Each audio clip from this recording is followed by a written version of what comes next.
So in this tutorial, I'm going to show you how to use Impulse, which is the drum machine, and this is going to be the first exercise that you'll be handing in as far as Ableton is concerned. So I've shown you how to use audio tracks before, and today we're going to use MIDI tracks because that's where we'll put instruments, software synthesizers, drum machines, and that sort of thing. And this is how we can control external hardware like real synthesizers and that sort of thing, but that's a bit beyond what we're trying to do so far. So we're going to get rid of our audio track because we're not concerned with that anymore. You had a chance to play around with loops and that's where they go, but we're going to create our own loops. So you're going to notice that along the side you have your three Explorer windows, which we've already discovered, and this little double pane looking window contains your audio effects, MIDI effects, and instruments. So Impulse is an instrument, it's our drum machine, and if we click on the triangle next to it, it's going to show us everything we have. Now I'm using Live 7 on the Mac.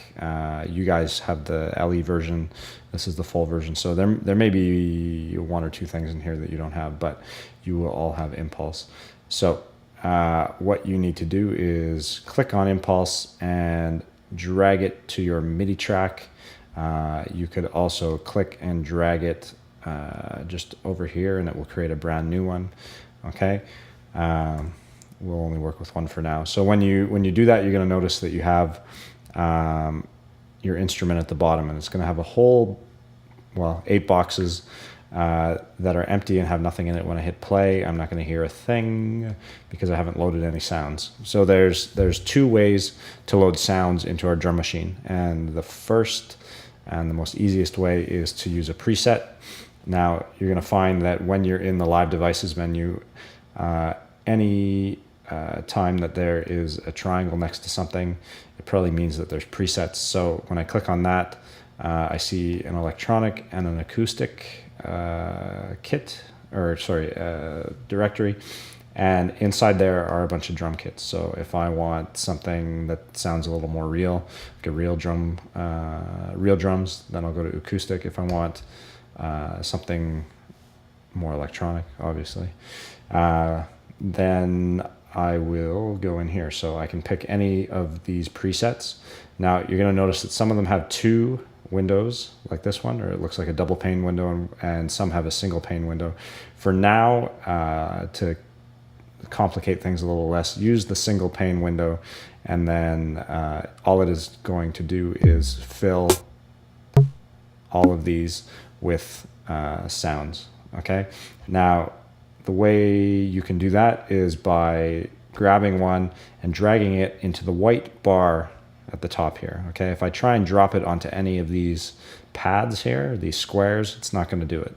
Okay, but if I drop it on the main white bar here, it's going to change the names of these because it filled it with brand new sounds. Okay, another way I can do that is, let's say I have 2 tracks. I want to select the track that I'd like to add a preset to, say this one because it has nothing in it. It's selected. It is yellow, and if I double click, then it's going to fill it with something.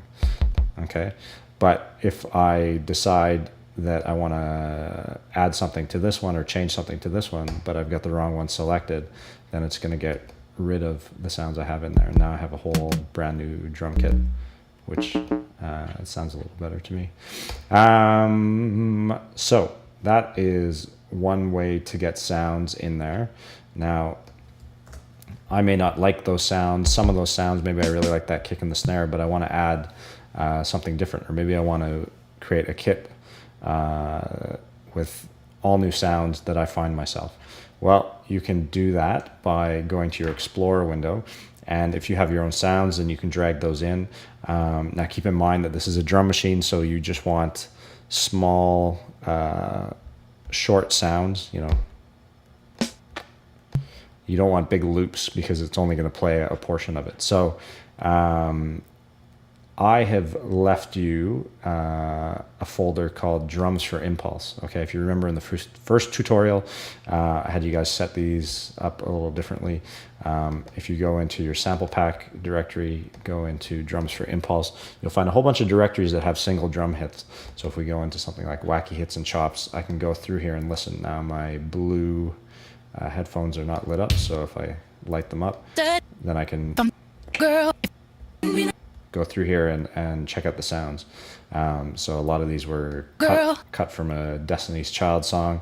I got some snare drums, some bass drums, hi-hats, all kinds of stuff. So say I don't like that snare, I want something that has a bit more power, like the lady snare. I can grab this and drag it in there. And now I have the rest of my kit, but I have a new snare. Now, if I started with a blank drum machine, then I can just go in there and fill all of these with sound. So there's a kick drum, a snare drum, a hi-hat. I'll throw another hi-hat in there, and I don't know, maybe a couple just random sounds here. We don't have to fill up every one if we don't want to. Okay. Now, once we have the sounds in there, obviously you notice that we can audition it by pressing the play button. Now, what a lot of people do by accident when they're doing this is click on one of these lights over here. Now, you see that there's a button here and a button here. If I click on that by accident and I try and click on the others, I'm not getting any sound. And that's one of the biggest questions I always have. Why is only one sound playing out of my drum machine, or why can't I hear anything?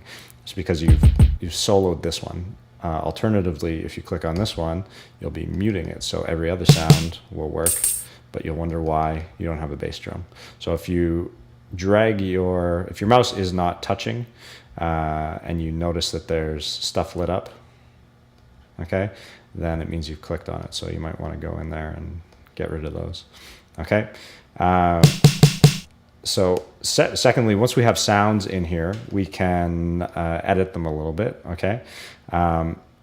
If I want to do something to this bass drum sound, I want to make sure that I've clicked on the right square. Okay. And it's yellow. Once it's like that, then I can go in and I have all these parameters that I can change. So if I want to stretch and make that kick drum louder, let's actually try the snare. Okay, if I want to stretch out that snare, I can, or if I want to compress it a little bit and make it short. Okay, if I want to transpose it. Okay. Now I'm triggering this by using my keyboard, and I'll show that to you in the next tutorial. If I want to pan the sound, okay, if that one sound is a little too loud, I can bring it down, or if it's not loud enough, I can bring it up. So you can balance all the sounds that you have in your kit. So if one is a little bit louder than the others, then you can fix it up, because we want to have everything nice and balanced.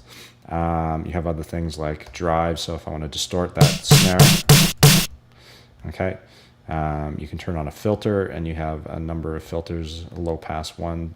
The best way to get to know what these do is just play with it. Low pass just lets the bass end of things come through. Band pass will let a narrow band of frequencies. High pass will just let the high end go through, and notch will just get rid of a small. It's kind of like the inverse of band pass. So you'll see what I mean by just letting the low frequencies through. So right now we hear everything, but now it's just the low end. Okay, if I want to turn that into a high pass, I'm not going to hear anything, and I'll slowly bring in the low end. If you, I'm not going to go too in depth with what all these things do. I'm going to shut that back off, shut that off. You can play around with the rest.